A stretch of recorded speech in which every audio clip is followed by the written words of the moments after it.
Pessoal, vocês estão me vendo? E me ouvindo?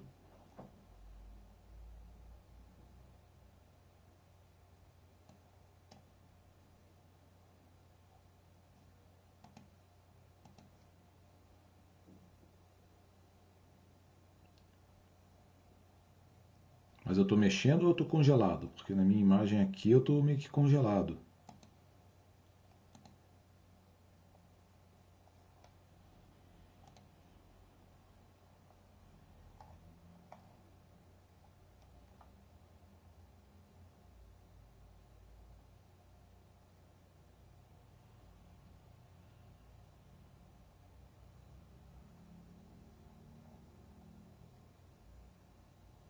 Tá mexendo? Bom, legal. Assim, a minha tá congelada aqui, mas se vocês estão vendo, pra mim tá beleza. Legal.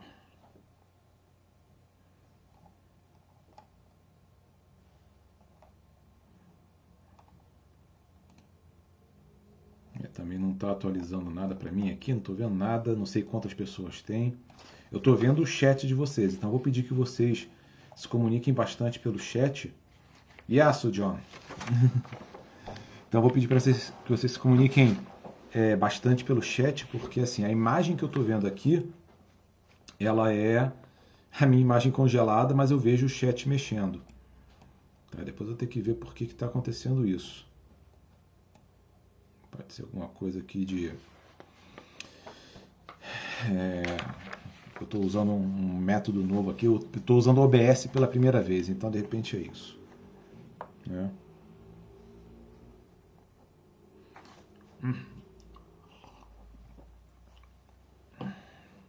Então, primeiro quero dar boa noite a todo mundo que está aí. Agradecer aí por vocês estarem assistindo live desde o início. A gente costuma esperar um pouquinho quando a gente faz live para poder chegar mais gente. O ruim é que eu não estou vendo quantas pessoas tem, porque congelou para mim, mas eu sei que o pessoal vai chegando aí. Então eu vou pedindo assim, quem for chegando dá um oi, que aí com isso eu consigo mais ou menos entender, ver aqui quanto já tem, né? Então se você não deu um oi ainda ali no chat, eu peço que dê, que aí eu vou saber que tem mais gente. Vai chegando, vai dando oi. 12? Ah, então acho que já dá para começar. Vocês estão vendo as coisas melhor do que eu aqui. Não entendi nada. Bom, enfim. Pessoal, eu imprimi, né, aqui as perguntas que o pessoal fez. Né? Algumas perguntas são bastante complicadas, né? Então assim, nem dá para você responder como uma das perguntas de uma conversa, mas porque seria necessário às vezes até um curso inteiro só para isso. Esse live aqui eu estou pensando ele como uma... Oi, pai! Eu estou pensando como mais uma conversa, um bate-papo, né? Sem nenhum compromisso com ficar dentro de um tema, só para não ficar como foi nos 2 outros lives passados, uma coisa que só eu falo sobre o que eu queria falar, sem saber o que vocês queriam saber, né? Então, eu vou pedir só para a gente fazer uma oração antes de começar, e em seguida eu já entro aqui nas perguntas que as pessoas fizeram. Tá? Então, Rei Celestial, Consolador, Espírito da Verdade, presente em toda parte, ocupando todo lugar, tesoureiro das bênçãos e doador da vida, vinde e habita em nós, purifica nossos corpos, almas, espíritos, corações e luz, e salva-nos, ó Tu que és bom. Amém. Ó Senhor, ilumina a nossa conversa de hoje, para que minhas palavras possam levar consolação a quem necessitar de consolação, informação a quem precisar de informação, e que todos os nossos corações possam ser iluminados pelo nosso live de hoje. Em nome do Pai, do Filho e do Espírito Santo. Amém. Oi, Nidiana. Bom, pessoal, eu vou dar respostas também um pouco curtas para a gente poder falar um pouco de tudo. Então, assim, é óbvio que elas vão ficar devendo em profundidade, porque são muitas perguntas e cada uma delas exigiria uma conversa maior, né? Mas eu vou mais ou menos na ordem aqui, né? Então, primeiro, a Luciana Costa perguntou sobre a questão da tribulação, né? Então, a tribulação é um conceito que você encontra no Novo Testamento sobre um período pouco antes do juízo final, onde o mundo passaria por uma série de problemas, perseguições e tal, né?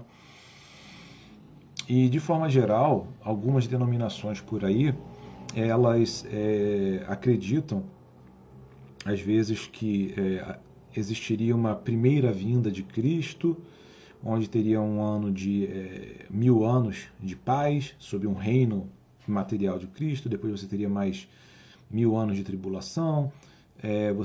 Tem gente que acha que não tem isso, que você teria tribulações antes, né? E toda uma série de variantes nesse tema, onde você coloca a tribulação, por quanto tempo, né? De forma geral, o conceito de tribulação que é mais aceito dentro da Igreja Ortodoxa, né? Ele é o conceito de que o período da tribulação ele é o período entre a primeira e a segunda vinda de Cristo. É óbvio que existirá uma série de problemas um pouco antes do juízo final, né? Rumores de guerras e doenças né, e uma série de eventos profetizados mais ou menos espetaculares, né? E essa pergunta, eu não sei se esse é o caso, mas talvez ela esteja sendo motivada por essa questão aí da crise do coronavírus, Covid-19, né? E aquela coisa, as pessoas querem perguntar, agora é o fim do mundo, né? Eu não sei, né? E eu acho que ninguém sabe, porque Cristo disse que ele viria como um ladrão na noite, de surpresa, né? Com certeza são sinais, né? Mas, como eu conversava com alguns amigos lá no seminário, né? Toda vez que a gente fica doente, especialmente quando a gente fica muito doente, nós temos os sinais de morte, né? A gente fica mais fraco, a gente fica fica às vezes menos consciente, às vezes fica totalmente inconsciente, dependendo da gravidade da doença, né? Então, toda vez que a gente fica doente, seja um pouquinho doente ou muito doente, é como se o bafo da morte, né, se aproximasse. Assim, são os sinais da morte aparecem na doença, mas quase nenhuma doença mata a gente. Só tem uma que mata, que no final essa é a última, né? Mas a gente passa a vida toda sobrevivendo a uma série de doenças, até que chega um momento em que realmente é o limite determinado por Deus, e dali ali a gente segue o nosso caminho, né? Mas o que eu quero dizer com isso, né? A crise que a gente está passando, eu não sei se ela é o fim ou se ela é uma doença, né? Então, assim, com certeza, muitas coisas que a gente está vendo por aí, rumores de conflitos, guerras, pragas, pestilências, né? Todas essas coisas são sinais do fim do mundo. Isso não significa que o juízo final necessariamente está se aproximando. Eu, particularmente, penso que não, né?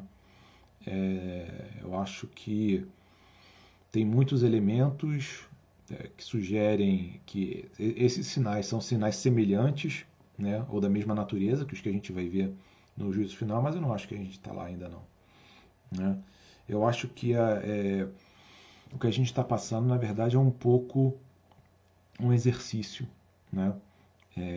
Deus está perguntando, é como se Deus passasse para a gente um desafio que é mais simples do que o que vai ser quando for o juízo final de verdade, né? Para a gente já ir se acostumando e aprendendo e passar isso para os nossos filhos e netos, para que quando chegar o momento as pessoas tenham memória do que fazer, de como se comportar. Não há dúvida de que há muitos interesses, muita gente mal intencionada, e isso misturado com problemas reais, e essa enorme confusão, não há dúvida, A confusão ela é um produto da ação diabólica. Mas eu acho que ainda faltam alguns elementos, sim, para que seja o juízo final. Se aqui a pergunta tinha alguma coisa a ver com isso, né? Mas sobre se os cristãos passam pela tribulação, passam. Essa tribulação é o que algumas das denominações evangélicas dizem ser, eu diria que não. Né? E penso não estar cruzando nenhuma linha ao dizer que também não é o que a Igreja Ortodoxa como um todo pensa. Né? A Bianca Lacerda, ela pergunta como manter a fé das pessoas com a baixa popularidade da Igreja e todas as desgraças que estão acontecendo. Como fazer com que os que não creem ou deixarem de crer voltem à Igreja. Olha, isso é uma pergunta bastante complicada. Né? Como fazer com os que não creem ou deixem de crer voltem à Igreja, isso é muito, muito complicado. Eu vou começar pela a questão da baixa popularidade e as desgraças que estão acontecendo. Né? E como manter a fé das pessoas. A primeira coisa que eu penso é o seguinte: eu acho que a gente não tem que se preocupar, em primeiro lugar, com a fé das outras pessoas. A gente tem que se preocupar com a nossa. O São Serafim de Sarov, ele dizia que nós temos que nos preocupar em adquirir o Espírito Santo e quando isso acontecer, milhares à nossa volta se converterão. Né? Com isso eu estou dizendo que a missão não é importante, que converter não é importante? Não, não estou dizendo isso. O que eu estou dizendo é que é uma coisa semelhante ao conselho que nos dão no avião. Né? Qual o conselho que eles dão quando a gente viaja de avião? Que se houver despressurização, vão cair as máscaras. Você primeiro coloca a máscara em você, depois você coloca a máscara na pessoa que está do seu lado, se for uma criança. Porque a tendência é que você desmaie quando despressuriza, então para poder ajudar os outros, você tem que primeiro colocar a máscara em você mesmo. Acho que com a fé é uma coisa semelhante. Primeiro a gente coloca a máscara que traz o sopro do Espírito Santo em nós mesmos. E aí com essa força a gente vai poder ajudar os outros, se for isso que Deus tem para nós.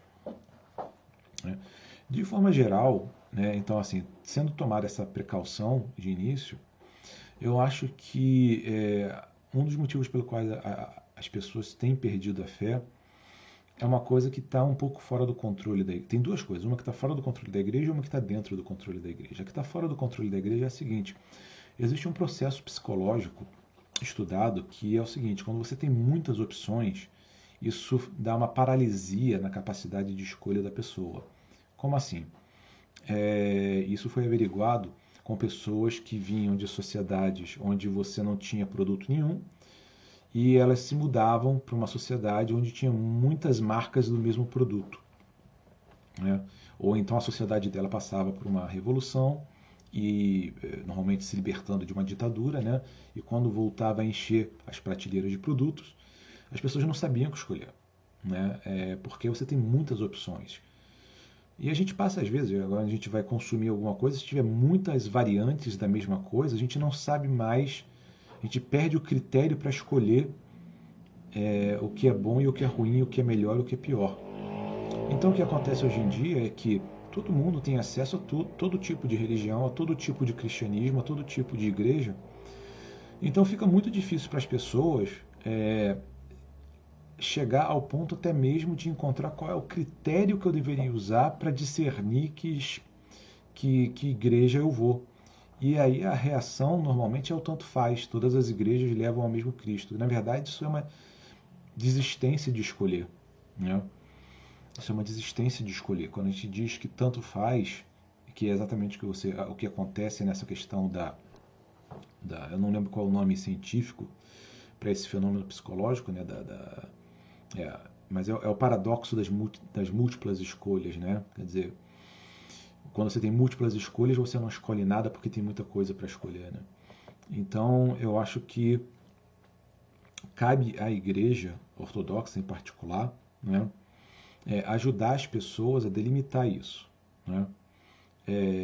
Existe muita boa vontade, que é muito respeitável, né, na aproximação com as demais igrejas, mas eu acho que falta um pouco de autoconfiança da parte de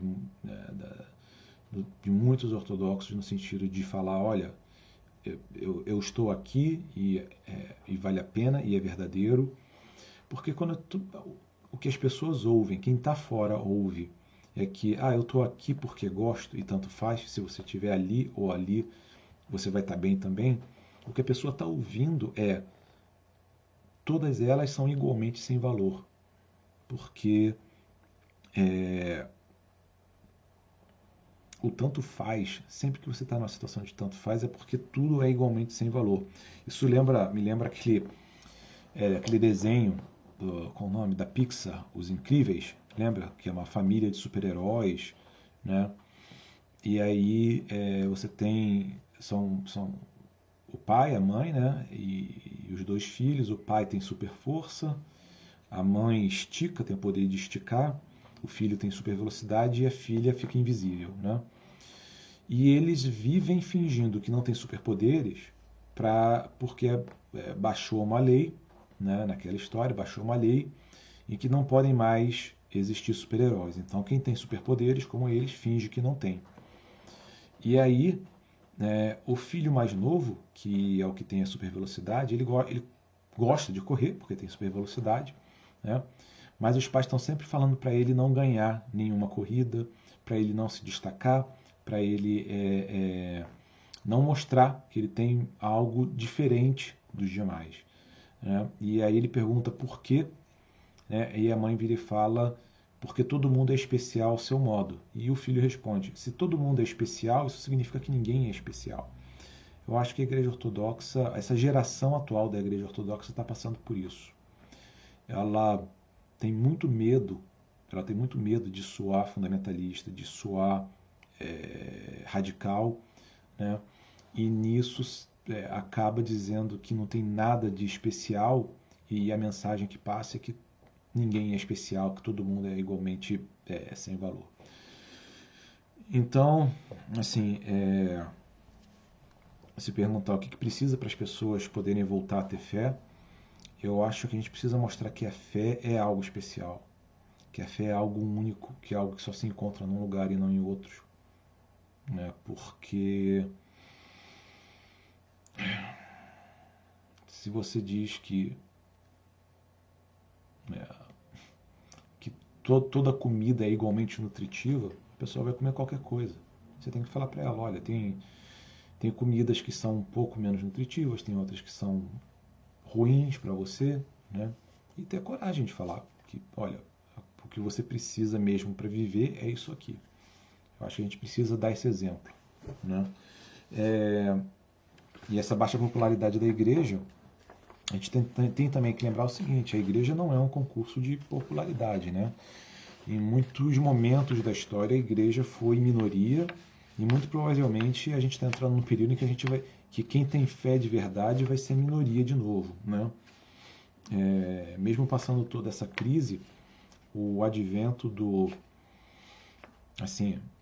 da admissibilidade de ser hostil com os cristãos e com a igreja, isso só aumenta, isso se torna assim, cada vez mais aceitável para a sociedade. Por quê? Porque a gente diz que a nossa crença é mais uma, e se é uma crença que é mais uma entre outras, não tem diferença, não teria diferença entre igreja ortodoxa, gnomos, duendes, né? É só mais uma crença de gente supersticiosa. Eu acho que a gente tem que ter a coragem de virar e falar, Jesus Cristo está aqui e não ali, né? E como manter a fé em face dessas desgraças? Então aqui eu já estou partindo do princípio que a pessoa já tem fé, né, na encarnação, morte e ressurreição de Jesus Cristo, do nosso Senhor, que ela já vê a igreja como uma continuidade da encarnação do corpo ressurrecto de Cristo, né?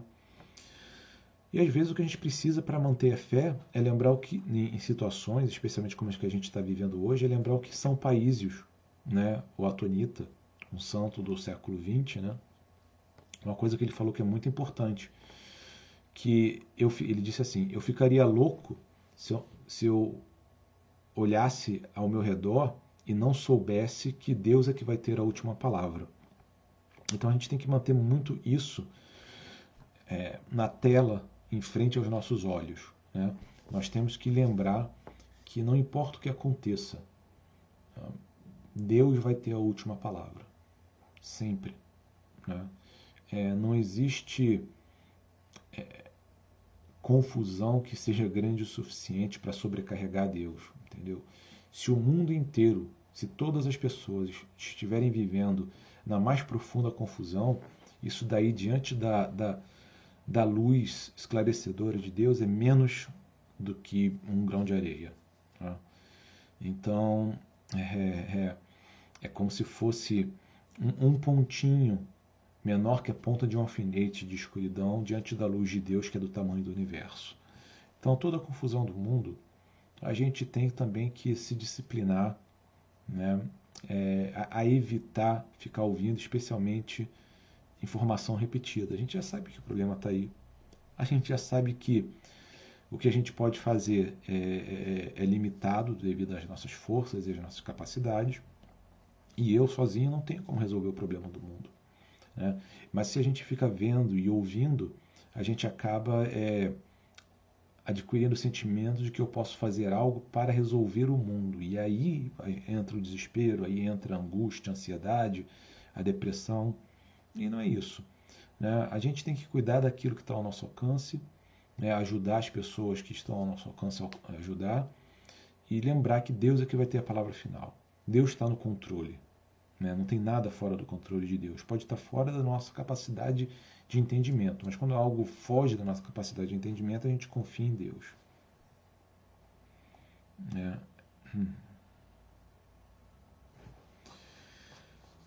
Deixa eu ver aqui algumas perguntas que o pessoal está fazendo no chat. Nidiana, é chá na caneca.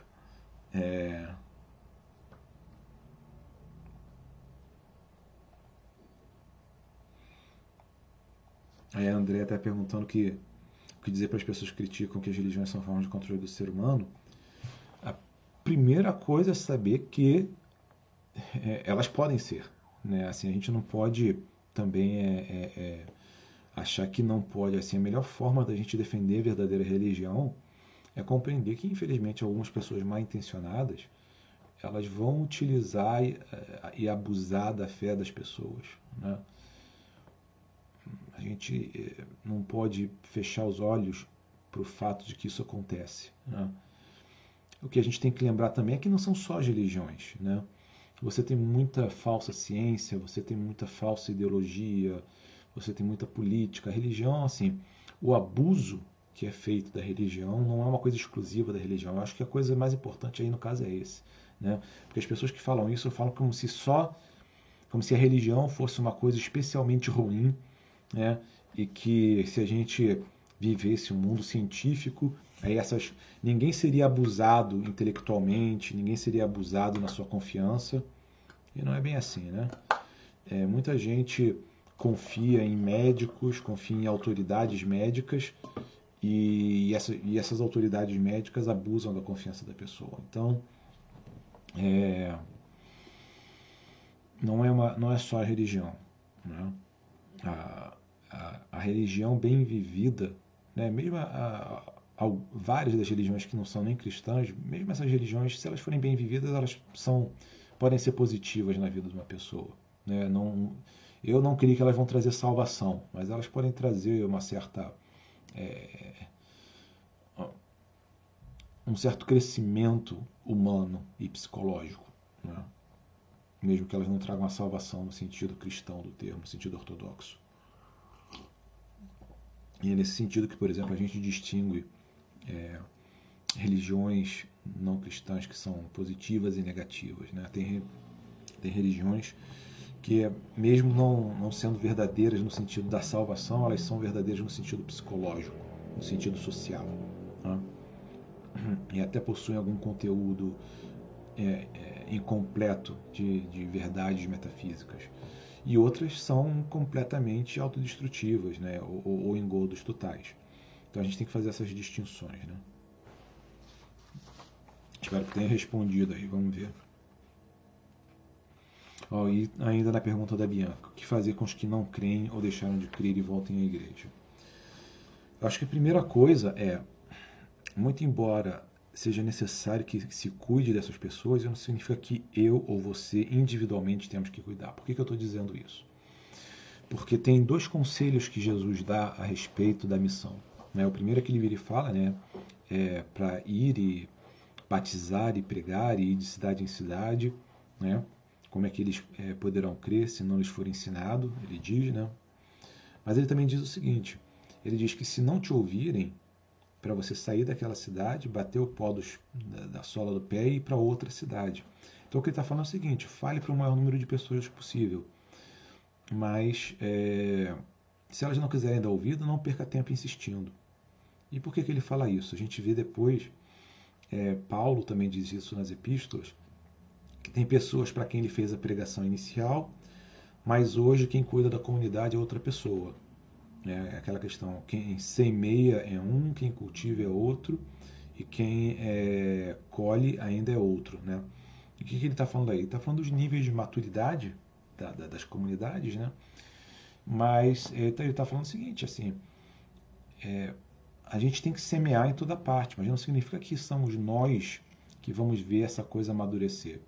E às vezes a pessoa vai ouvir uma palavra de nós e ela vai rejeitar, vai ser resistente, vai até nos afastar do convívio com ela e talvez a gente nunca mais veja essa pessoa, mas aquela palavra vai ficar no coração dela. E o Espírito Santo vai enviar outra pessoa para ela que vai dar continuidade a esse trabalho, quando ela estiver preparada, quando ela estiver aberta. Então, assim, eu acho que a gente tem que se preocupar menos com o que a gente pode fazer e pensar no que a gente deve fazer. O que a gente deve fazer é semear. Semear por toda parte. E se aprouver a Deus que a gente participe do cultivo e testemunhe a colheita dos nossos esforços, né? A gente vai ver isso. Né? A gente tem que semear em toda parte. E semear também não é ser chato, não é ser proselitista. Né?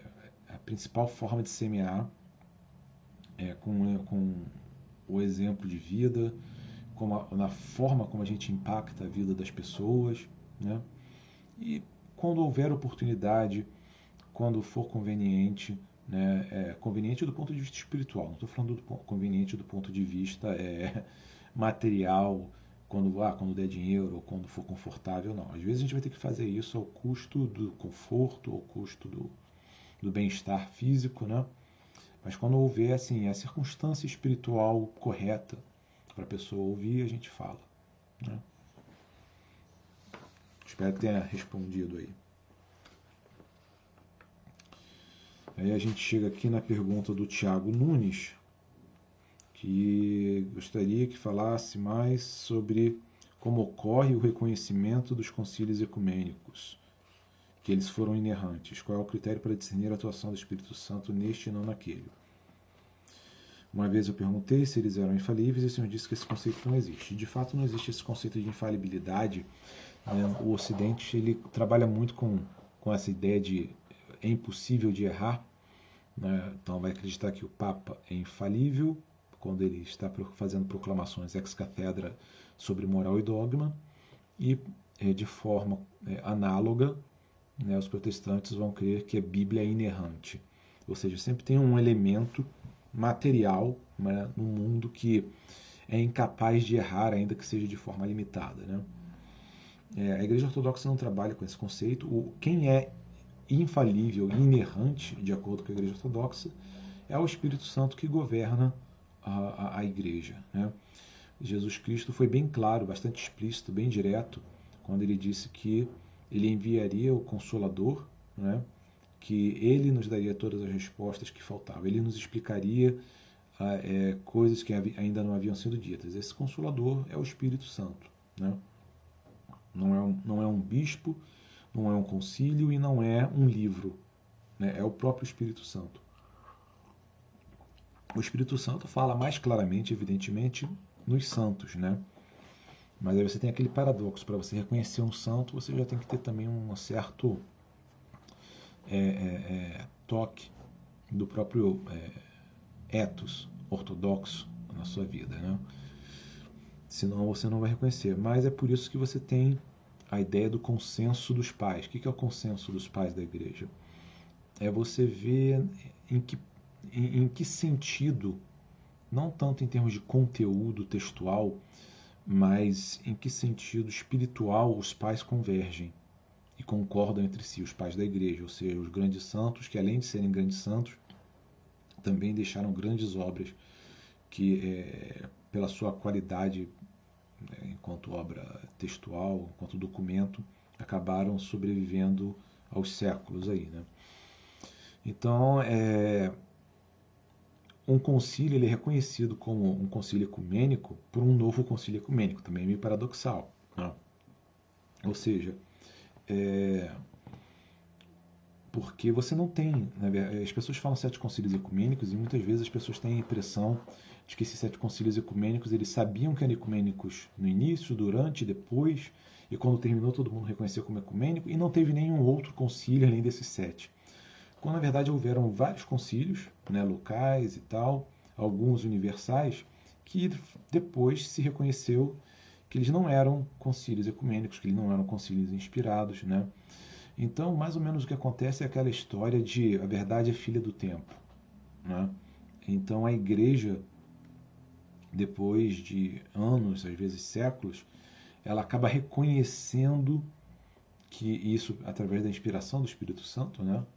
Ela consensualmente acaba reconhecendo que um determinado concílio que se proclamou ecumênico de fato era ecumênico, ou um outro que se proclamou ecumênico não era, né? O exemplo mais claro aí é o 8º concílio ecumênico, porque você teve em 869, né, você teve um concílio ecumênico que se proclamou ecumênico, né? E depois, em 879, você teve um novo concílio ecumênico que a Igreja Ortodoxa considera o 8º até hoje, isso em 879 e 880. E ele falou que o anterior não tinha sido ecumênico coisa nenhuma, o ecumênico era esse agora, né? E esse 8º concílio ecumênico, a gente sabe que é ecumênico porque você tem documentos posteriores que o reconhecem como concílio ecumênico. Inclusive, no século XIX, você tem encíclicas patriarcais falando a respeito do 8º concílio ecumênico. E o 8º concílio ecumênico, ele reconhece o 7º reconhece o 6º, o 6º reconhece o 5º e assim por diante, né? Então não existe uma ideia de infalibilidade, o concílio é infalível, o pastor, o padre é infalível, o papa é infalível, o patriarca é infalível, ou as escrituras são infalíveis. Infalível é só Deus. E a infalibilidade divina se manifesta na igreja através da governança do Espírito Santo. Tanto que uma crítica que tem um filósofo grego do século XX, está vivo ainda, que é o Christos Ianaras, né? O argumento dele é o seguinte, é que o Ocidente esqueceu da plenitude do papel do Espírito Santo na governança da igreja, em parte por causa do problema do filioque, porque coloca o Espírito Santo como uma pessoa à parte na Trindade, né? E aí ele diz, eu não lembro em qual artigo, que ele está falando no caso do Papa, né? Mas a gente poderia falar da Bíblia também, né? Que o Ocidente, como ele não tem mais esse governante infalível, não é que ele não tem, evidentemente ele acredita, mas ele não vê essa relação da infalibilidade do Espírito Santo na governança da igreja.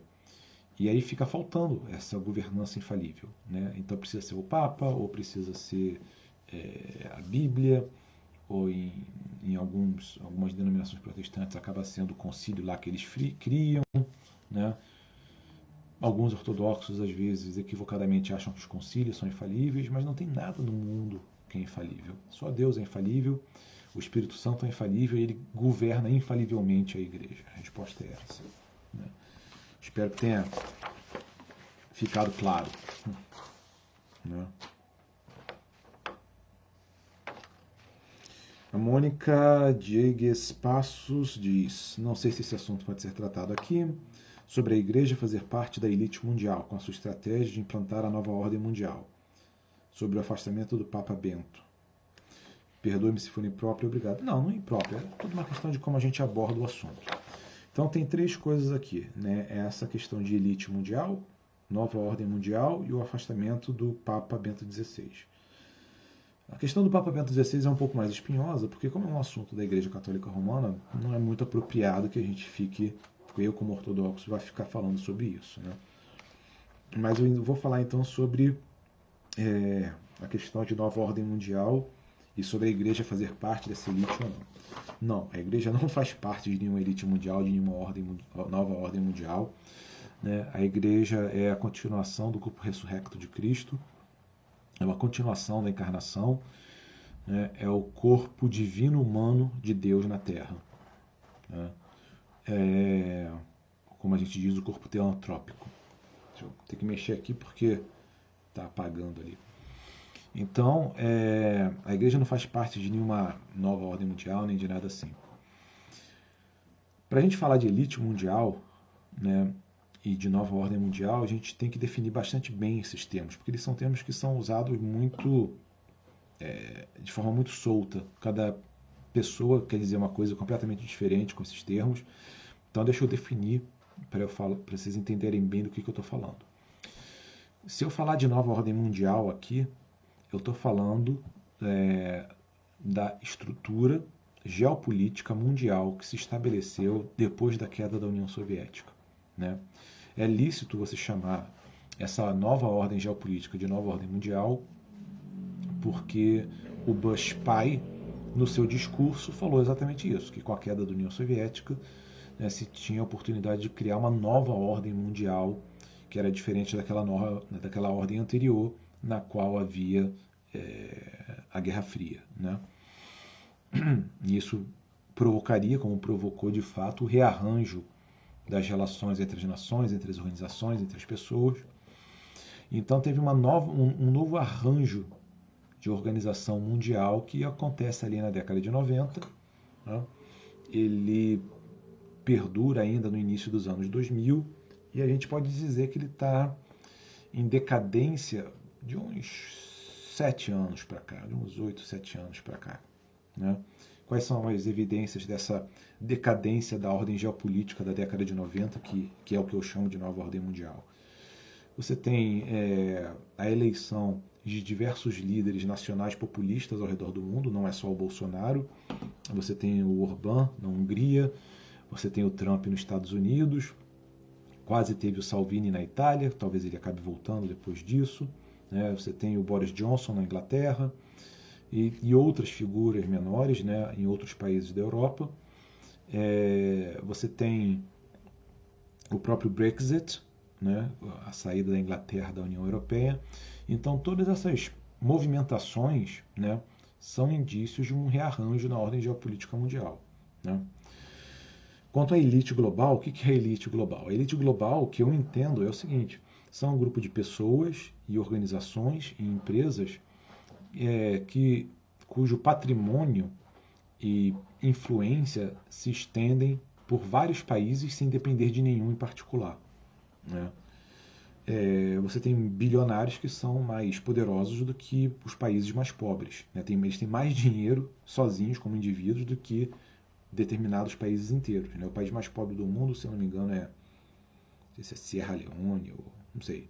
Eu sei que o PIB do país mais pobre do mundo é da ordem de 680 milhões de dólares. E tem muita gente por aí que tem mais do que 680 milhões de dólares na conta. E muita empresa que tem muito mais do que 680 milhões de dólares. Então, esses super ricos, sejam indivíduos, sejam famílias ou sejam empresas, que não dependem de nenhum país em particular e são mais poderosos do que alguns países, eles podem ser chamados de elite global.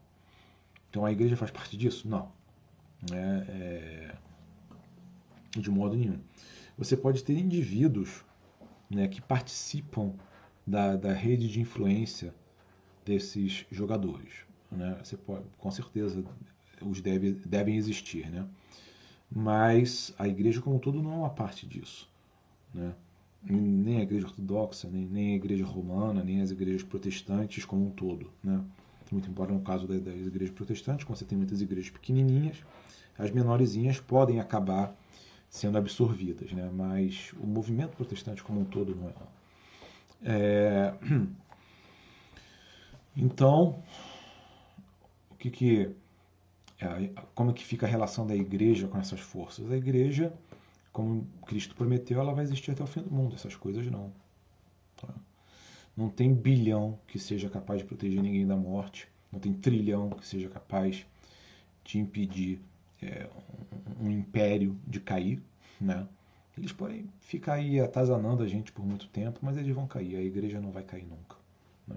É aquela história, Deus vai ter a palavra final.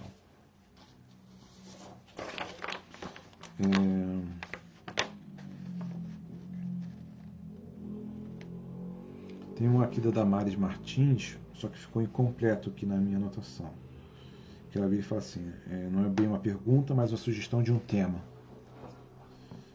A situação dos convertidos no Brasil que não tiveram uma herança de criação dos costumes ortodoxos. Aí deixa eu ver se eu consigo voltar aqui na pergunta original para ver a pergunta inteira, porque aqui ficou cortado. Eu imprimi e cortou. Espero que não faça cair também a live, né? Deixa eu ver aqui.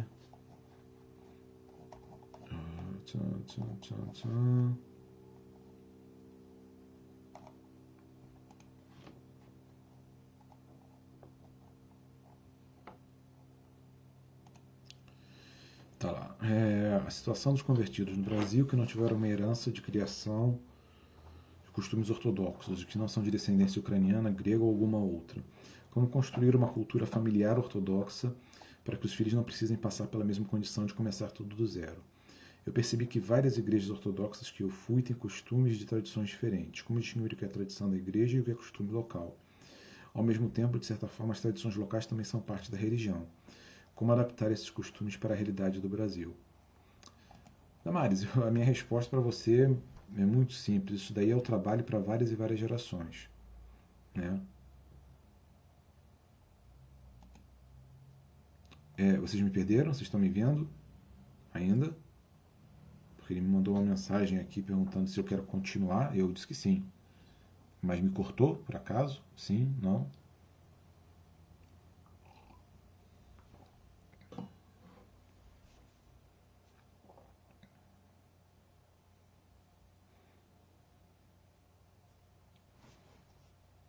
Alguém manda um oi aí no chat, responde alguma coisa que eu não consigo ver aqui.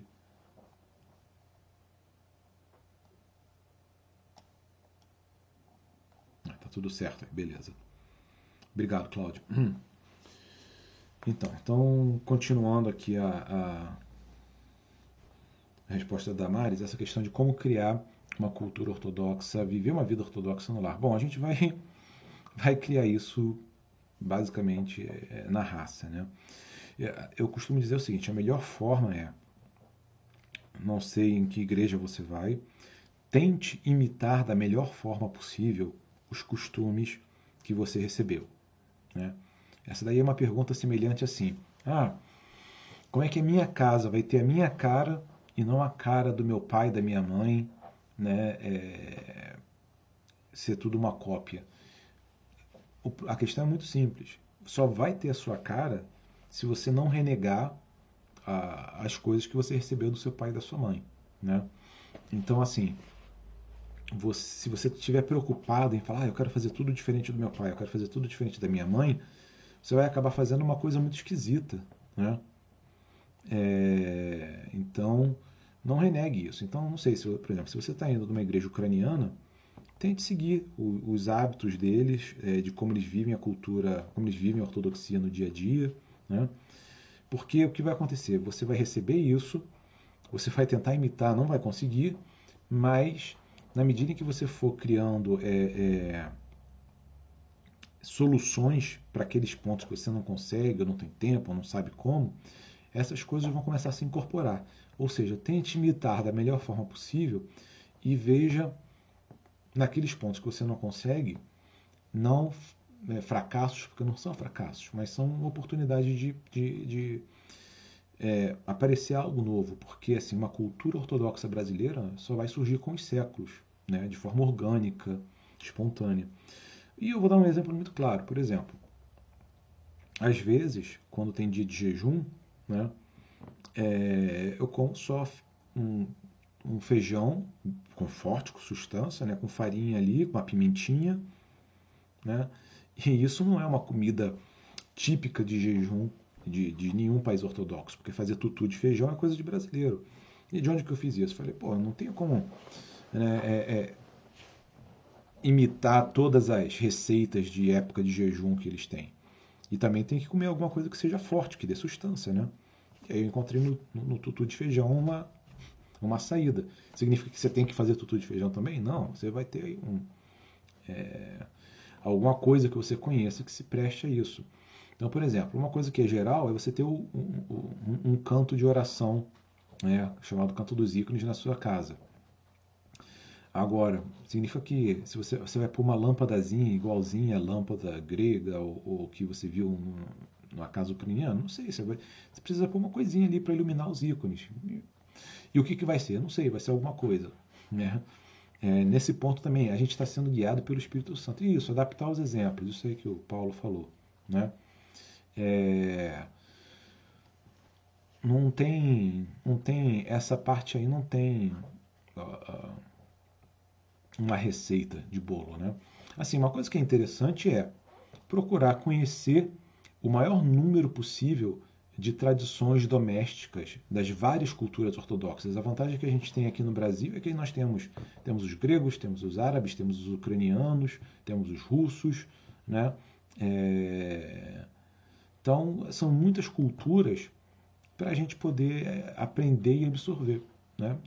E inventar na hora o que for preciso, né? Por exemplo, eu soube de um pessoal aí que lá no Rio de Janeiro, né, no dia de Cosme e Damião ortodoxo, eles botaram o ícone na porta e distribuíram um doce, que é uma tradição lá no Rio de Janeiro, você distribui doce no dia de Cosme e Damião para as crianças, né? Então eles deram doce para as crianças no dia de Cosme e Damião ortodoxo, tinham o ícone de Cosme e Damião e uma coisa incrível aconteceu. As pessoas beijavam o ícone sem nem alguém, sem que ninguém que fosse ortodoxo tivesse dito para as pessoas que era para beijar o ícone. As pessoas beijavam sozinhas, né? Então, isso é uma solução? Você coloca lá um ícone de São Cosme e São Damião, no dia de Cosme e Damião ortodoxo, faz uma distribuição de doces e pronto, isso daí vira uma tradição local, né? Isso daí a gente não precisa, não é o principal, não. E para a gente poder ter isso no dia a dia, como eu falei, é importante que a gente pegue os exemplos e tente imitá-los, e dessa tentativa de imitação vai sair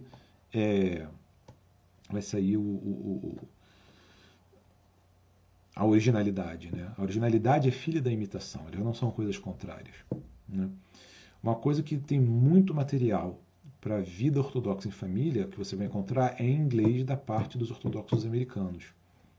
Né? A André está pedindo ali para falar do ícone da Sagrada Família que algumas lojas vendem para o público ortodoxo. Isso aí é polêmico, né? Toda vez que eu posto qualquer coisa sobre isso, o pessoal vem reclamar comigo, né? Então, assim, vamos falar isso de forma delicada, né? Mas, assim, existe um grande respeito na Igreja Ortodoxa por São José, pela Santíssima Virgem, pela Theotokos, pelo Menino Jesus, né? Mas a tradição ortodoxa em si reconhece como um exemplo de família santa a família composta por Santa Ana, São Joaquim e a Virgem Maria, quer dizer, a mãe da Virgem Maria, o pai da Virgem Maria e a Virgem Maria. Né? Por que isso? Porque a tradição ortodoxa coloca as relações entre a Virgem Maria, Jesus Cristo e São José não exatamente como uma família. É óbvio que existia um amor fraternal entre eles, mas o hino que o pessoal gosta muito, que é o Agni Partheni, né, a gente repete muito o verso, né, Here Nymphia Nymphefte. Né, o que significa Here Nymphia Nymphefte? É ave, né, noiva inesposada. Né? Maria noivou com José, mas não casou, porque o casamento, pela lei judaica, só se consuma através das relações carnais. Né? Existe aí, né, na Igreja Romana, a ideia, se eu não me engano, é defendido inclusive por Tomás de Aquino, né? Que ele fala, o amor perfeito não é carnal, e portanto o casamento perfeito também não é carnal, e portanto é válido dizer que José e Maria são casados perfeitamente, embora não tenha consumação carnal. Bom, e aí vem a ideia do tal do casamento josefino, né? Se é que é esse o nome também, que é um casamento em que os parceiros não têm relações sexuais, que também existe na Igreja Ortodoxa, diga-se de passagem, mas não é uma coisa que seja tão destacada assim, né? Mas a questão é a seguinte, né? A tradição ortodoxa preserva a Virgem Maria tendo concebido Jesus Cristo quando ela tinha por volta de 14, 15 anos, e São José era um protetor dela, ele já estava na terceira idade, né? O pessoal fala de 80 anos, mas isso pode ser um número simbólico. Não se sabe se é 80 anos exatamente. Mas era um cara que estava na terceira idade já, era viúvo, né? A primeira esposa dele já tinha falecido, ele já tinha filhos, Tiago era o mais velho, né? O Judas não, o Iscariotes, né? O Judas Tadeu. Isso a gente vê no ícone da ida da família não, no caso, né? da ida de Maria e José para o Egito, que muitas vezes você vê São Tiago puxando o burrinho. E às vezes você vê São Tiago e São Judas Tadeu, os dois juntos ali, né? Porque são filhos de José. Então são irmãos de criação de Jesus Cristo. E aí, assim, por que existe essa ambiguidade? Jesus tinha ou não tinha irmãos? Ele não tinha irmãos físicos, mas tinha irmãos de criação, né? Então, assim, São José, ele é o primeiro devoto de Maria, né? Ele é o primeiro devoto de Maria, e um devoto de Maria não pensaria nela como uma esposa, né? O Evangelho de Lucas ele é muito claro com os paralelos que ele faz, né, que a Virgem Maria ela é a arca da nova aliança. Se você for analisar, né, isso tem lá no meu blog, se você for analisar os versos de São Lucas, ele está propositadamente fazendo um paralelo entre a movimentação de Maria e a movimentação da arca, né? Tanto que Davi, quando vê a arca, ele pula de alegria, e São João Batista também pula de alegria no ventre quando ele vê a chegada de Jesus ainda no ventre de Maria. Porque Maria ela é a arca da nova aliança. E qual é uma das características da arca? Você não encosta nela. Se vocês lembrarem no Antigo Testamento, né, tem uma pessoa que encostou na arca e o cara foi fulminado ali mesmo por simplesmente ter encostado na arca. Então José sabia disso. José sabia, assim, desde o momento que ele entendeu a missão de Maria, a partir daquele momento, né, ele entende que ela é a nova arca. Então ele trata Maria como a nova arca. Então ele é um protetor de Maria, ele é um protetor de Cristo, né? Mas ele não é marido, ele é noivo, né? O que a tradição conta era exatamente que Maria não queria casar, porque ela queria uma vida devotada a Cristo, né? Não existia a figura da freira naquela época, né? Ou você era uma menina, ou você era uma mulher madura que tinha que estar casada e tendo filhos, ou você era uma viúva, não tinha outra opção, né? E Maria queria viver uma vida de devoção a Deus. Então não tinha opção dela se tornar freira, dela viver celibatária sozinha, né? E os pais dela então teriam arranjado o casamento com um idoso, né? Um noivado com um idoso, São José, porque sendo idoso ele iria falecer logo, ela se tornaria uma viúva e ela poderia, portanto, viver inteiramente devotada sem que isso causasse escândalo nenhum na sociedade da época, né? E o exemplo de família, propriamente dito, é o exemplo de Santa Ana, São Joaquim e a Virgem Maria, que foi concebida através de formas naturais, né? E muito embora ela tenha sido um nascimento milagroso, porque ela foi concebida na terceira idade dos pais, né? Mas foi concebida através dos meios naturais, não houve uma intervenção divina na concepção dela, como houve no caso de Jesus. Ela foi concebida de um homem e uma mulher. Então ali você tem uma família que é exemplar, porque até é o seguinte, você pode se mirar no exemplo de Santa Ana e São Joaquim, que criaram uma boa filha, uma boa e santa filha. Você pode aspirar a ter um filho que se assemelhe à Virgem Maria, mas você não tem como aspirar a ter um filho que seja um homem-deus, que seja a segunda pessoa da Trindade, entendeu? Não tem criação boa o suficiente que vai fazer isso acontecer. Mas você pode ter uma criação boa o suficiente que cria uma Virgem Maria, né? Não vai chegar perto, mas ainda assim é mais possível, né?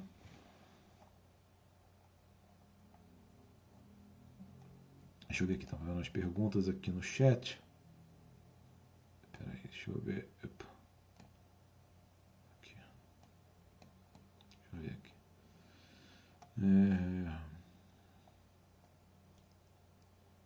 Falar sobre a oração de Maria. Qual oração? Tem várias. Tem um apócrifo que fala que São José viveu até os 111 anos. Bom, a ideia é que São José viveu bastante tempo. Agora, será que ele realmente noivou com Maria quando tinha 80 anos e viveu ainda mais 31 anos e tal? Ou seja, teria morrido quando Jesus estava com 31 também, né? Esses números, assim, a gente tem que ter cuidado. É possível, não é impossível alguém viver 111 anos, né? Mas muitas vezes eles têm valor simbólico, né? 80 remete ao 8, que é o dia da nova criação, 111 é um número que remete à Trindade, porque é 1 3 vezes. Assim, do ponto de vista histórico, se é o que a gente está procurando, José, quando conheceu Maria, que estava com 14 ou 15 anos, José já era um senhor na sua terceira idade, já era viúvo. Já tinha filhos que eram mais velhos do que Maria. E ele fez isso apenas para proteger a jovenzinha, proteger o intento que ela tinha de viver uma vida dedicada a Deus sem que isso causasse escândalo na sociedade, né? Deixa eu ver.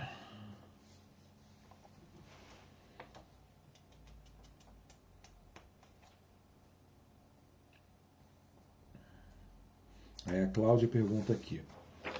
Já que estamos nessa época de coronavírus, você poderia esclarecer a impossibilidade de se contrair o vírus ou qualquer doença ao comungar?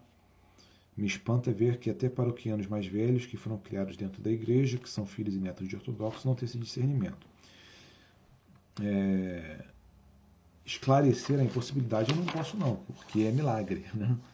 Assim, faz parte da fé. Nunca, você não tem notícia de que a comunhão tenha sido vetor de doença em qualquer momento da história que seja. E mais importante do que isso, o padre, ele sempre consome os dons depois que sobram, depois que todo mundo consumiu. Então, depois que todo mundo comungou, o padre vai lá e termina de ingerir a comunhão e tomar o sangue de Cristo, de todo mundo que encostou no cálice, de todo mundo que tomou ali. E você não tem uma incidência maior de doença também dos padres.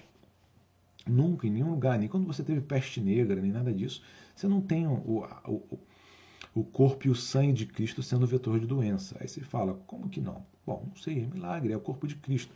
O corpo de Cristo, ele dá vida, ele não dá morte, ele não dá doença. Isso é um fato. Agora, como esse fato se passa, né, não sei, nem ninguém sabe, é um milagre. Mas, de fato, é um problema sério se a pessoa, de fé, é um problema sério de fé, se a pessoa não acredita, se a pessoa acredita que o fruto da vida pode transmitir a morte, né? Isso não significa que todo o ambiente eclesiástico está imune a isso, né? Quer dizer, as pessoas pegam doenças em mosteiros, pegam doenças na igreja e tal, porque as pessoas estão convivendo umas com as outras ali. Então, algum cuidado nesse sentido é necessário. Mas, a ponto de se recusar a comunhão porque com medo de que a comunhão em si mesma transmita doença, isso é um problema sério de fé. A pessoa pode falar, olha, eu não tenho fé mesmo, não acredito. Bom, aí é outro assunto. Mas se você acredita que a Santa Comunhão é o corpo e o sangue de Cristo, de fato, né? Não como símbolo, né? Não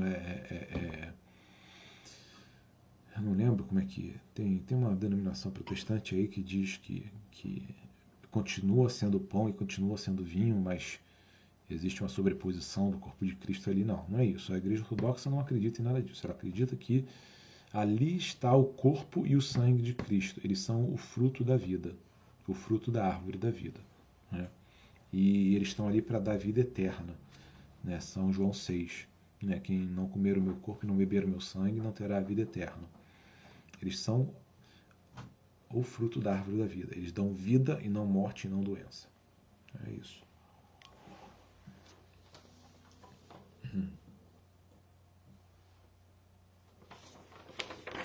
O Wagner pergunta: eu gostaria de saber qual é o livro ou documento que relata a invasão dos templários à Grécia saqueando o país. Acho que você está falando da Quarta Cruzada? Não, não sei, vários. Não tem aqui, eu não fiz anotações antes de vir para cá, não lembro nenhum livro em particular, mas a Quarta Cruzada, quando teve a invasão de Constantinopla, isso está bem documentado em vários livros, é um evento histórico bem conhecido, bem, né, não tem nada de muito hermético nisso aí não. A Alessandra Kelly pergunta: quais igrejas católicas tem no Brasil? A diferença entre a igreja romana e a ortodoxa. Bom, depende do que você chama de igreja católica, né? Se você chama a igreja, se você, né, associa a igreja católica, eu já respondo, Douglas. Se você chamar a igreja católica apenas as igrejas que estão sob o Papa, então só existe uma, né? Que é a igreja católica romana e as igrejas, como é que eles falam? É sui iuris, mas tem um outro nome. Especiais. As igrejas, você tem uma igreja melquita, você tem a igreja maronita, você tem a igreja greco-ucraína, né, que estão submetidas ao Papa, então elas conjuntamente formam o que eles mesmos entendem ser a igreja católica. Além disso, você tem a igreja ortodoxa, que ela também se reconhece como sendo a igreja católica, né, e aí nesse caso a igreja romana e as suas igrejas a elas submetidas não seriam a igreja católica. E você tem as igrejas não calcedonianas, que também se consideram a igreja católica, e nem a ortodoxa nem a romana seria. E aí esse é o caso de entendimento do entendimento próprio de cada igreja em si. Agora, se você estiver falando católica como uma categoria em contraste com os protestantes, por exemplo, né, que seriam as igrejas do primeiro milênio, então você teria pelo menos essas três, né? A igreja católica ortodoxa, a igreja católica romana e as igrejas católicas não calcedonianas, né? Talvez os anglicanos gostariam de serem incluídos nisso aí também, e nesse caso seriam 4. Não sei se era exatamente isso que você estava perguntando, não. Se não for, pode pôr aí no chat.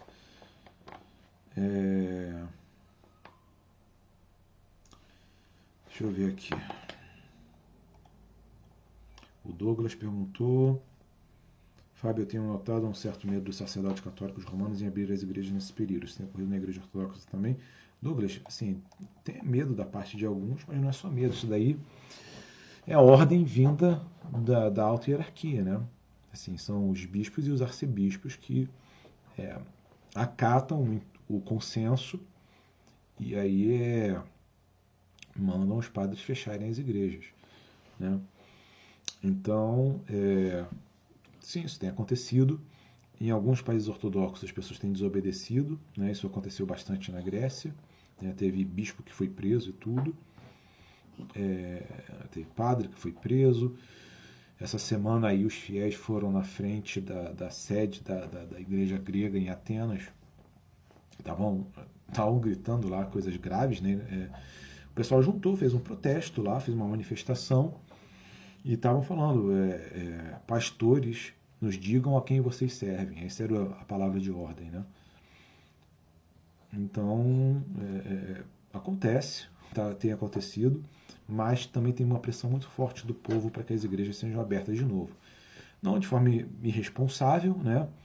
Mas existem modos e modos de você poder realizar a liturgia e realizar a distribuição da comunhão, né? Não precisa fechar as igrejas. Evidentemente existe uma certa má vontade da parte de pessoas, muitos governos, que consideram serviços muito menos importantes, consideram que eles podem ser abertos e querem manter as igrejas fechadas, né? Ou seja, é uma má disposição, é uma ideia de pensar que a igreja é superstição, a igreja é inútil, não serve para nada, é o ópio do povo, então quanto mais fechada ficar melhor. É óbvio que é uma má vontade, as pessoas percebem isso, espero eu que os bispos também percebam isso e eles entendam isso, né? Você pode perfeitamente abrir as igrejas, pedir para as pessoas manterem distância, e fazer uma distribuição da comunhão um pouco mais organizada, não porque a comunhão ofereça algum risco, ela em si não oferece risco nenhum, mas fazer a coisa de forma ordenada, né?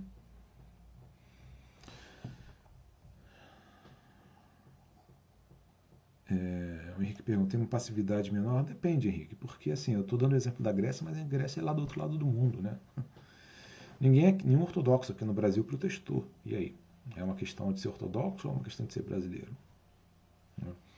E o povo americano teve, assim, ninguém protestou, mas eles botaram muita pressão no sínodo deles, a ponto que saiu um documento do sínodo da Igreja Ortodoxa lá nos Estados Unidos dizendo que a gente vai abrir, nós ouvimos a dor dos nossos fiéis e vamos abrir e tal. Mas aí fica aquela pergunta, é porque é ortodoxo ou porque... Né? Então, assim, não dá para falar exatamente, não sei se dá para falar que é ortodoxia ou catolicismo, ou se é porque é grego e brasileiro, americano e brasileiro. Eu sei que, assim, qualquer que seja o motivo, tem passividade demais da parte dos fiéis, muito em parte, infelizmente, porque, apesar da gente chamar de fiéis, não tem tanta fé assim, né?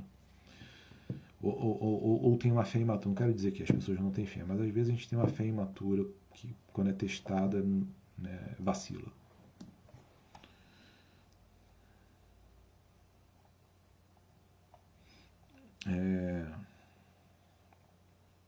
Por que a Igreja Ortodoxa não reconhece a autoridade do Papa? Porque a Igreja Ortodoxa, sendo uma igreja do primeiro milênio, assim como todas as igrejas do primeiro milênio, exceto Roma, ela lembra como as coisas funcionavam no primeiro milênio e não é do jeito que Roma passou a acreditar que deveria ser a partir da Idade Média. Ela simplesmente lembra como foi.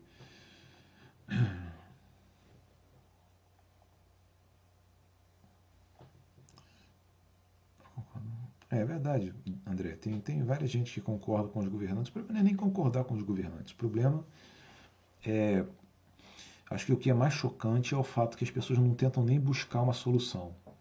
Elas fecham de cara. O fato que as pessoas simplesmente fecham a igreja sem nem tentar buscar uma solução, isso que é o chocante. Porque as pessoas poderiam dizer, não, tudo bem,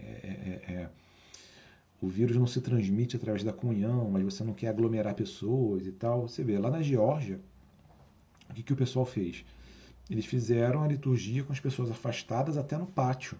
Mas eles fizeram a liturgia, a coisa era toda no pátio, então as pessoas ficavam longe umas da outra e ia um de cada vez receber a comunhão. Então não tinha aglomeração, as pessoas estavam de máscara, só tirava a máscara para pegar a comunhão, para tomar a comunhão e tudo pôde continuar normalmente. Então, quer dizer, eu acho que o decepcionante, né, é que muitos hierarcas não tentaram nem assim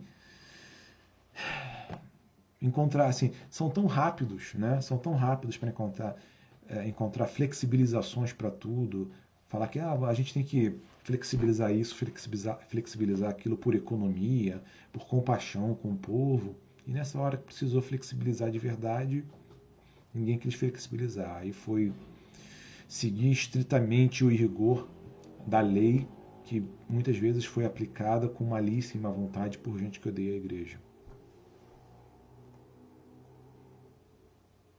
Douglas, não existe bispo ortodoxo na CNBB, porque a CNBB é uma conferência de bispos católicos romanos, né? Então a Igreja Ortodoxa não faz parte da Igreja Católica Romana, não tem como fazerem parte da conferência, né? Existe, na verdade, uma outra entidade, que é a Assembleia dos Bispos Ortodoxos Canônicos da América do Sul, mas essa é uma assembleia só de bispos ortodoxos, né? Seria mais ou menos equivalente à CNBB.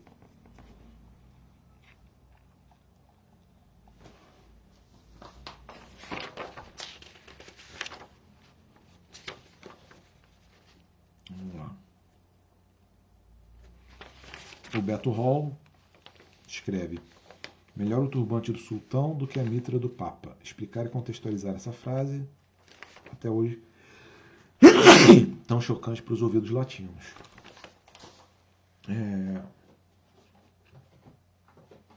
Então, a ideia de melhor o turbante do sultão do que a mitra do papa é porque na época da queda de Constantinopla, que Constantinopla inclusive estava unida a Roma, né?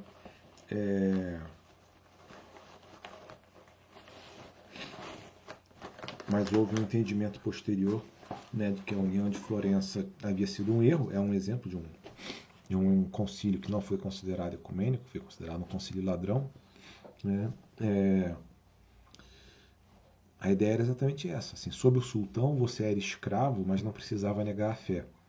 E se você tivesse unido a Roma, você seria livre do ponto de vista civil e social, mas você teria que negar a verdadeira fé. Então, o que ele está dizendo, quando ele diz melhor o turbante do sultão do que a mitra do papa, o que ele está dizendo é o seguinte: é melhor ser escravo civilmente do que você ser um herege livre. É basicamente isso.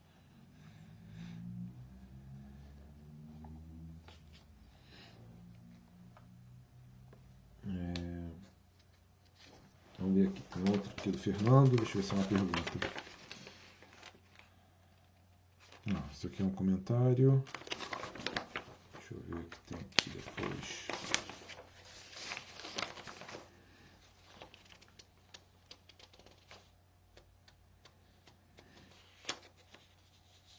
A Socorro manda duas fortes, né? Para falar sobre a doutrina do inferno, que é a alma. Assim, isso é uma coisa que precisaria de uma aula completa para poder falar com profundidade. Eu vou só pincelar aqui, né? Então, o inferno, conforme ensina a Igreja Ortodoxa, ele é tanto um estado de espírito quanto um lugar físico, né? Que é o afastamento de Deus. Ou seja,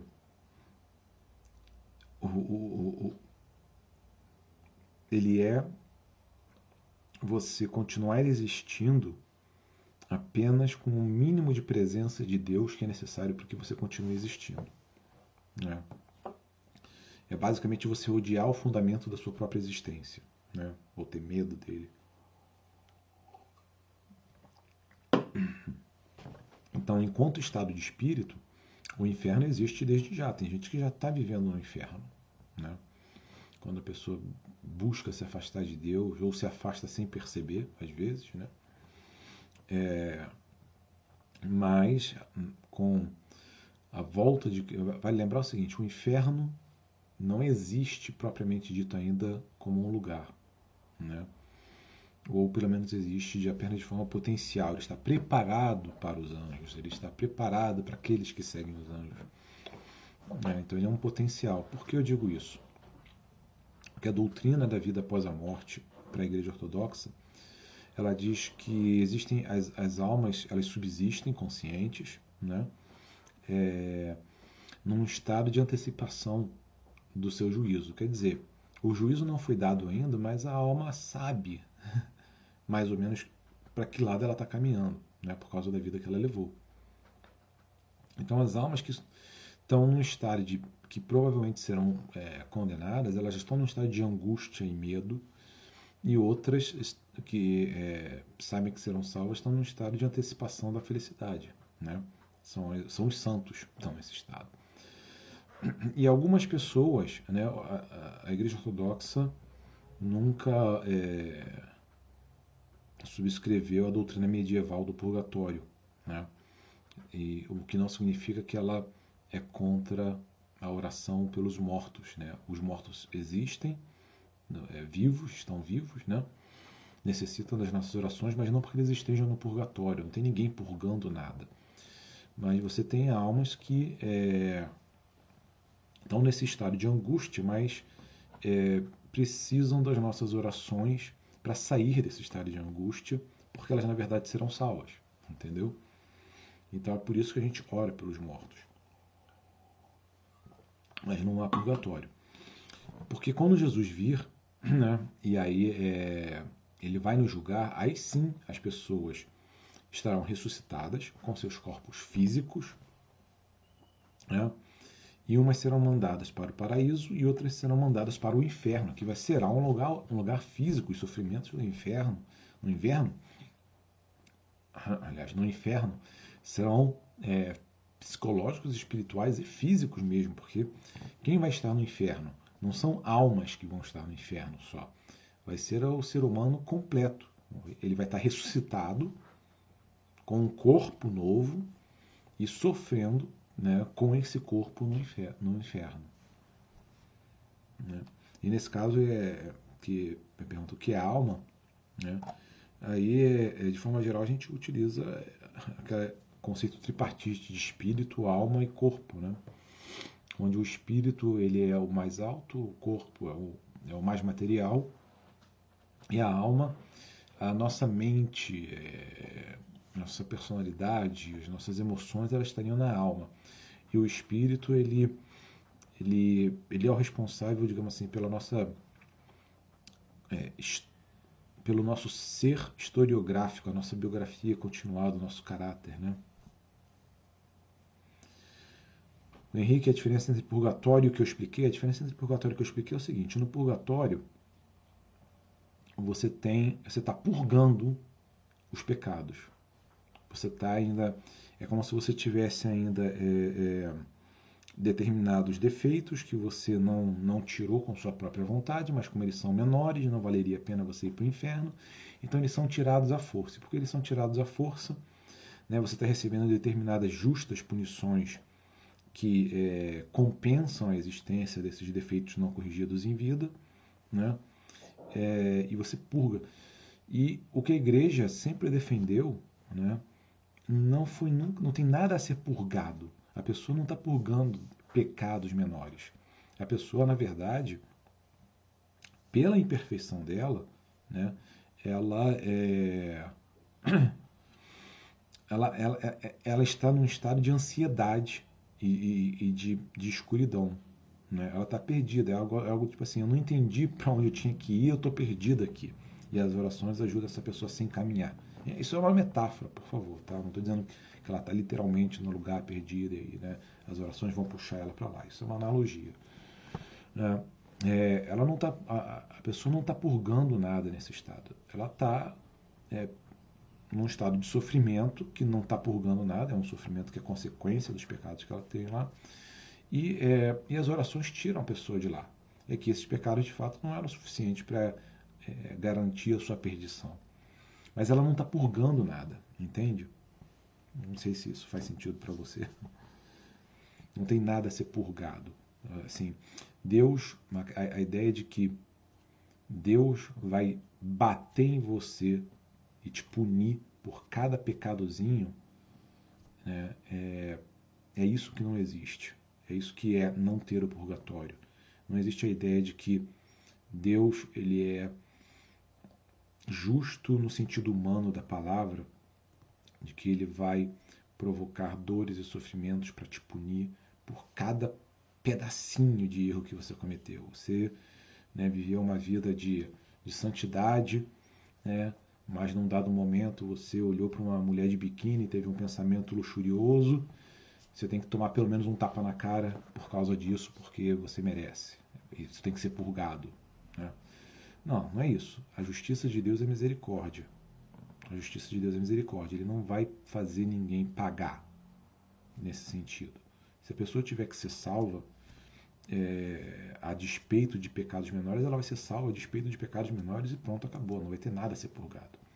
ela fica nesse estado de ansiedade como uma consequência natural. Tipo assim, você não foi esperto o suficiente para entender como as coisas funcionam e agora você está aí com uma ansiedade inútil. E agora as orações ajudam a apaziguar essa ansiedade inútil e esclarecer, levar à luz a pessoa, né? Mas é uma ação de total misericórdia, não tem nada a ser purgado ali.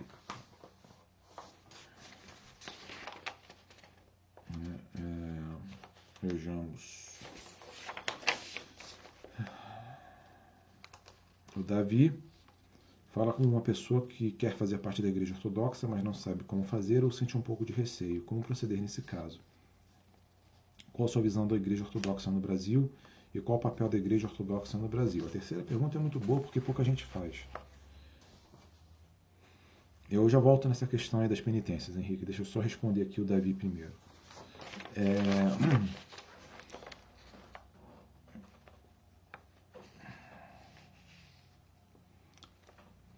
Então, vamos lá. Como uma pessoa que quer fazer parte, mas não sabe ou sente um pouco de receio. Então, Davi, o que eu diria para você é o seguinte: para você procurar uma comunidade ortodoxa e se integrar nela, se não houver na sua cidade, para você procurar na cidade mais próxima que tiver. Né? E eu sei que para muita gente isso significa, às vezes, uma viagem bastante longa. Então, assim, entre em contato com o padre ou com pessoas daquela comunidade lá que sejam ativas na comunidade, né? Aí você alguma hora vai ter que fazer contato com o padre mesmo, para você se integrar virtualmente de início e você vai ter que visitar essa igreja pelo menos uma vez por ano. E eu recomendo que seja na Páscoa, né? Mas talvez também, às vezes na Páscoa é ruim porque o padre está muito ocupado, ele tem muita coisa para fazer. Mas uma vez por ano que você vai nessa igreja pessoalmente, dado que não tem outro jeito, já vai estar bom. Mas o segredo é se integrar na comunidade. A igreja ortodoxa não é ler livro, e a igreja ortodoxa não é recitar um credo. A igreja ortodoxa é participação numa comunidade. Jesus Cristo disse: onde 2 ou 3 de vós estiverem juntos, lá estarei eu no meio deles. Ele não disse onde um de vocês estiver lendo um livro, onde um de vocês estiver confessando que me aceita como Salvador. Ele não disse nada disso. Tem que ter 2 ou 3, ou seja, comunidade. A participação na igreja, né, a presença de Cristo está na participação na comunidade. E você tem que participar o máximo possível dentro das suas circunstâncias. Né?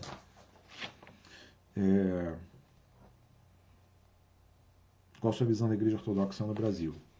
Eu acho que a gente está fazendo muito pouco ainda. Tem muita gente fazendo muita coisa, mas quando eu vejo, por exemplo, que é feito em outros países, eu acho que a gente está fazendo muito pouco ainda.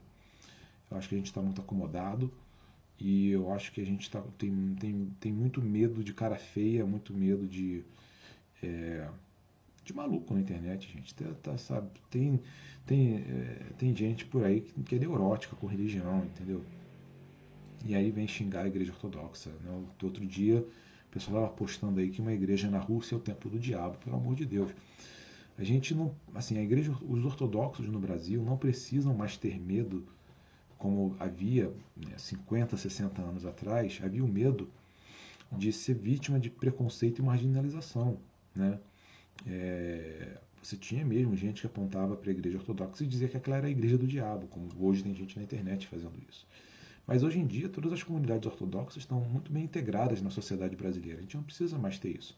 A gente pode afirmar a nossa particularidade, a nossa exclusividade, as nossas crenças a respeito de nós mesmos, sem medo de integração social, porque a gente não vai perder a integração social que já tem. Né? Então, assim, a igreja ortodoxa no Brasil, eu acho que ela tem que parar de aceitar ser vista apenas como uma forma exótica de igreja católica romana. Né? A gente é muito acomodado nessa visão, né? Em deixar os outros pensarem que a gente é só uma versão exótica, oriental, árabe, grega, ucraniana da igreja romana. E não é isso. A gente é uma outra igreja, a gente tem outra fé. Isso não significa que as pessoas que são católicas romanas são ruins, que elas são burras, que a gente tem algum preconceito com elas, muito pelo contrário. A maioria de nós teve os primeiros conhecimentos e ensinamentos na fé ou na igreja católica romana ou em alguma igreja protestante. Então não tem como isso ser fruto de alguma forma de desrespeito, mas a gente, como ortodoxos, a gente acredita que a Igreja Ortodoxa é a Igreja de Cristo e as outras não, muito embora elas possuam verdades e possuam algum tipo de relação com Cristo, né? Mas o corpo propriamente de Cristo é a Igreja Ortodoxa. Eu me tornei ortodoxo porque eu creio nisso e não vejo nisso nenhum escândalo, né? Então, a visão da Igreja Ortodoxa no Brasil, ela precisa se afirmar mais. Ela precisa ter menos desse negócio de querer ser aceita e afirmar o que ela cria a respeito de si mesma com mais segurança, com mais firmeza e pode ser gentil, né? Qual o papel da Igreja Ortodoxa no Brasil? Eu acho isso bastante interessante, porque eu acho que a Igreja Ortodoxa ela pode ser para a cultura brasileira e para o povo brasileiro e para a nação brasileira, ela pode ser um grande auxiliador da cultura brasileira e um grande auxiliador para o Brasil. Uma coisa importante que o Brasil não tem ainda de forma expressiva e pode vir a ser algo que vai nos ligar a raízes da civilização, que no momento a gente não tem uma ligação tão forte. A gente vai estar ligado com a Grécia, com o Oriente Médio, né? Especialmente através da Igreja Antioquina, do Patriarcado de Constantinopla. É uma ligação com os povos eslavos, que a gente não tem uma ligação muito forte por outras vias culturais, né? Então, eu acho que, até mesmo para quem não é ortodoxo e quem não quer ser ortodoxo, a ligação com essas culturas que a Igreja Ortodoxa pode prover, não a ligação, mas eu digo a comunicação com essas culturas que a Igreja Ortodoxa pode prover, é importantíssima para o Brasil como um todo, mesmo para o Brasil que não é e não quer ser ortodoxo. Deixa eu ver aqui. O Fernando pergunta quais são os passos a serem dados para a criação de um seminário ortodoxo no Brasil. Um seminário mesmo que deverá servir, é claro, até para a formação de sacerdotes. Bom, eu acho que um primeiro passo, não sei se essa é a intenção final, né? Foi criado lá no Centro-Oeste um curso de pós-graduação de teologia ortodoxa. Isso é de longe o primeiro passo. E por que eu digo isso? Simplesmente não existe demanda no Brasil para um seminário.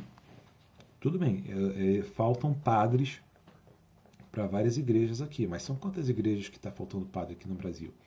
Se forem umas 10 igrejas, e eu acho que não é tudo isso, né?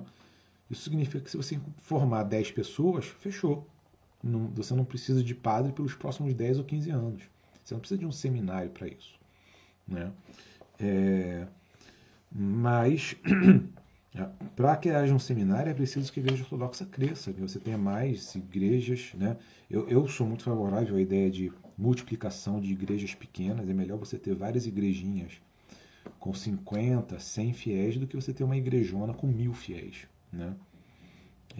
É melhor para educar o povo, é melhor para ela se sustentar, se manter, né? E aí sim você vai começando aos poucos a ter necessidade de padres. E como você já tem esse curso de pós-graduação, se for aparecer algum outro em algum outro lugar, eu acho que ainda faz sentido. Por quê? Porque quem faz o curso de pós-graduação não é só quem vai ser padre, são pessoas que estão interessadas, ortodoxos e não ortodoxos. E se a pessoa, ainda por cima, quiser ser padre, ao invés de ter que ir para os Estados Unidos, para a Grécia, para Balamã, ou, né, para a Rússia, a pessoa vai, faz o curso de pós-graduação, faz a complementação teológica ortodoxa, especificamente ortodoxa, e o resto do treinamento ela faz junto ao padre da sua própria paróquia, né? E junto ao bispo. Mas seria interessante ter um seminário, sim. E digo mais, eu acho que seria interessante ter um seminário pan-ortodoxo, né? Eu acho que aí você tem mais demanda, faz mais sentido.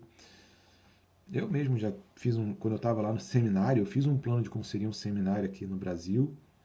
Mandei aí para os bispos. Tá rodando por aí. Vamos ver.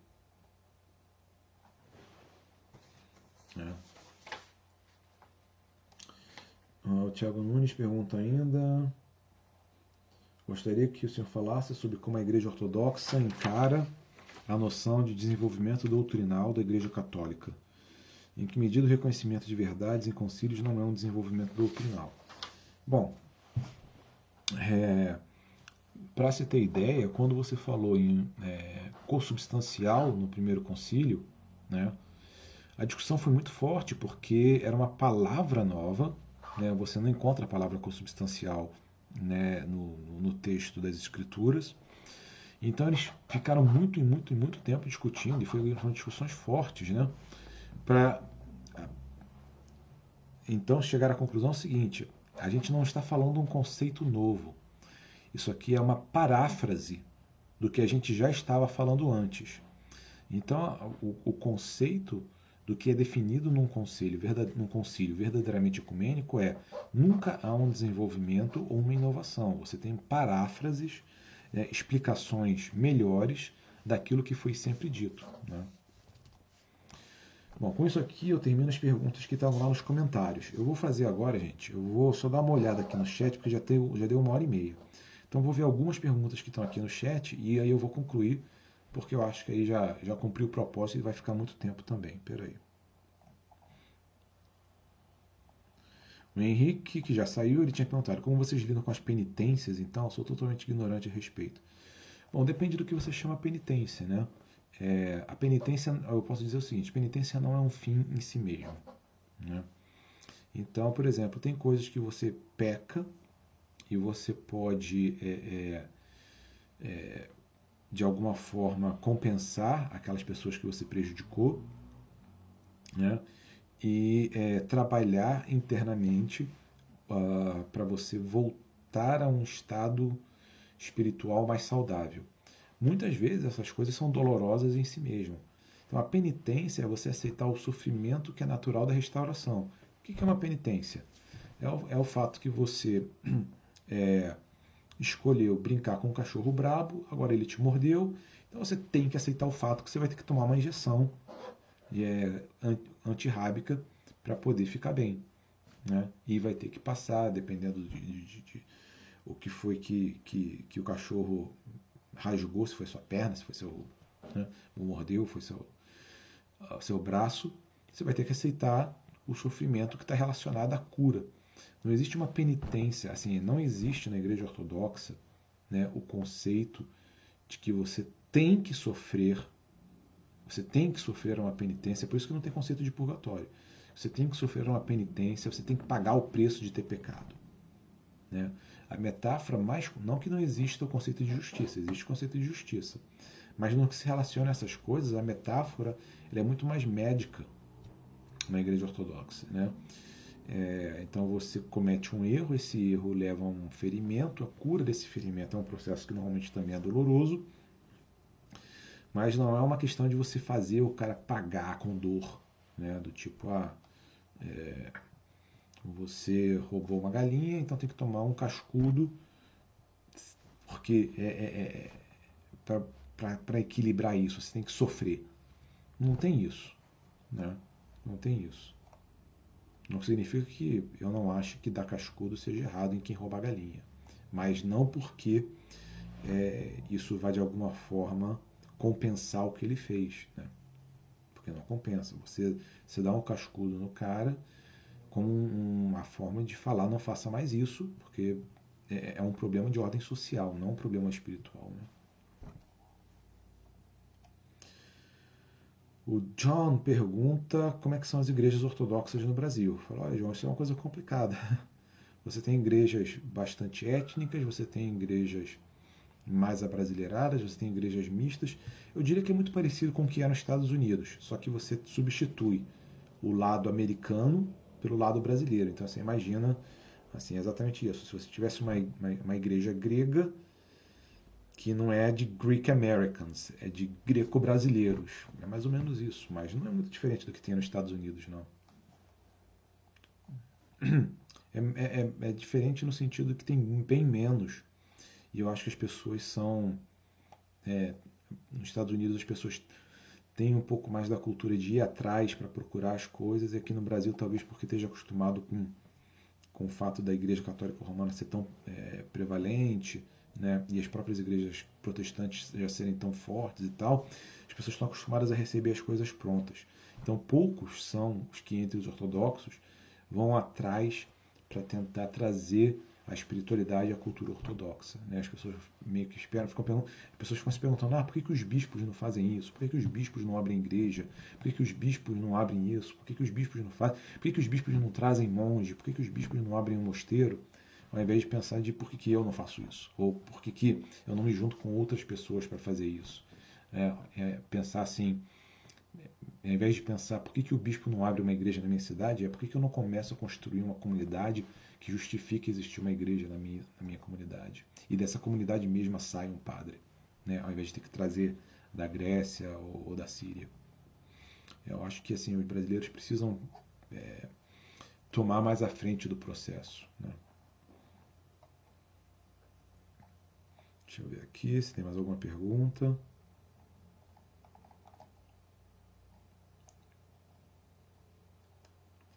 Eu acho que é isso, gente. Eu acho que não tem mais nenhuma pergunta. Eu agradeço aí o pessoal que ficou essa 1h30 com a gente, o pessoal que teve que sair também, eu agradeço. Né? Eu sei que assistiu o quanto pôde. E eu espero que tenha sido útil para vocês. E qualquer dúvida mais, vocês podem deixar aí nos comentários, que eu vou, na medida do possível, responder ou nos comentários ou em algum outro live. Né? E eu acho que a gente pode terminar mais ou menos com uma oração. E eu gostaria de poder vê-los no próximo live, quando ia acontecer. Tá bom? Então, Pai nosso que estás nos céus, santificado seja o teu nome. Venha em nós o teu reino, seja feita a tua vontade, assim na terra como nos céus. O pão nosso de cada dia nos dai hoje. Perdoai as nossas dívidas, assim como nós perdoamos os nossos devedores. E não nos conduza à tentação, mas livrai-nos do mal. Amém. Obrigado, Senhor, pela conversa que nós pudemos ter hoje. Espero poder ter respondido a contento as dúvidas das pessoas, que essas sementes possam crescer e dar muitos frutos, ainda que eu mesmo não vá ver isso, que as pessoas possam entender isso da melhor forma possível, da forma mais positiva possível para a sua vida espiritual, e que todos nós possamos sair daqui refletindo, dando os bons frutos, e que o vosso Espírito Santo, todos os seus santos anjos, possam nos acompanhar nessa noite para termos um bom sono restaurador e que amanhã possamos acordar novamente para mais uma vez dar glória a Ti, ao Pai, ao Filho e ao Espírito Santo, agora sempre pela era das eras. Amém. Bom, pessoal, obrigado, boa noite e espero poder vê-los no futuro. Até mais. Tchau, tchau.